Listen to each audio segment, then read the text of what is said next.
What's up guys, Miss here back with another Star Wars Galaxy of Heroes commentary video, and today's video is going to be real short. Some developer notes were posted last night, and I wanted to go over those real quick. Obviously, they made sure that they re-mentioned the fact that Cad Bane's on Galactic War Store and the new character Echo. They are going to be bringing the Droids Fight Back event back, which is fun. I'll make another video about that, but the main thing I wanted to talk about is the fact that they are looking for community updates on what characters are underperforming. I know one of my biggest pet peeves, and the character that I am most interested in getting fixed, is Jedi Knight Anakin. I spent literally months, I'd say probably about 2 months, farming Jedi Knight Anakin. Right now he's at 6 stars, and like either a quarter or a third of the way to 7 stars. Either way, it's depressing that his damage is so low. One of the characters that I wanted to compare him to was Teebo. Okay, so you see my Teebo is 6 stars. Now granted he's gear level 8 and has 4 pieces, and Jedi Knight Anakin is 6 stars, gear level 8, only has 2 pieces of gear, but I really don't see those 2 pieces of gear really making that big of a difference. And yes, Teebo is 75 and Anakin is 70. But the biggest thing I want to point out is the damage disparity. I mean, you got Teebo doing 200, 300, 400 damage more than Jedi Knight Anakin in some instances, and he's a tank. Jedi Knight Anakin is an attacker. And if you really want to get into the lore, he's a Jedi Knight, one of the strongest Jedi in the Star Wars universe. And he's one of the weakest hitting Jedi. It just doesn't make a whole lot of sense to me.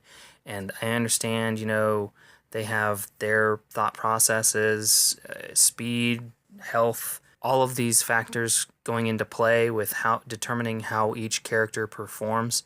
But come on now. There are only a couple of Jedi who are harder to farm than Jedi Knight Anakin who are available to free to play. The return on investment for Anakin just isn't there. I feel like he has a lot of potential, especially with his abilities. He's the only Jedi who can put a healing block on an opponent, and he has a lot of potential for doing good damage. It feels like you have to wait until one of your teammates dies before he even does the damage that he should be doing. I mean, he's supposed to be this rage-filled Jedi when his allies die, but instead he just kind of gives a little bit rougher of a love tap. Now, I'm not asking for EA to give Jedi Knight Anakin a 50% permanent damage buff, except that I am. You look at this game feed that I have recorded of all the damage that he and Teebo side by side are doing, and the only time he seems to be doing damage that is acceptable, in my opinion, of a Jedi Knight is when he has offense up, which you shouldn't have to depend on a character having offense up to do acceptable damage. It just doesn't make any sense. So consider this my formal plea to EA to buff Jedi Knight Anakin. He desperately needs it. If you missed my last video, it was my roster review of Grandmaster Yoda. You can follow the annotation on screen to be taken to that video.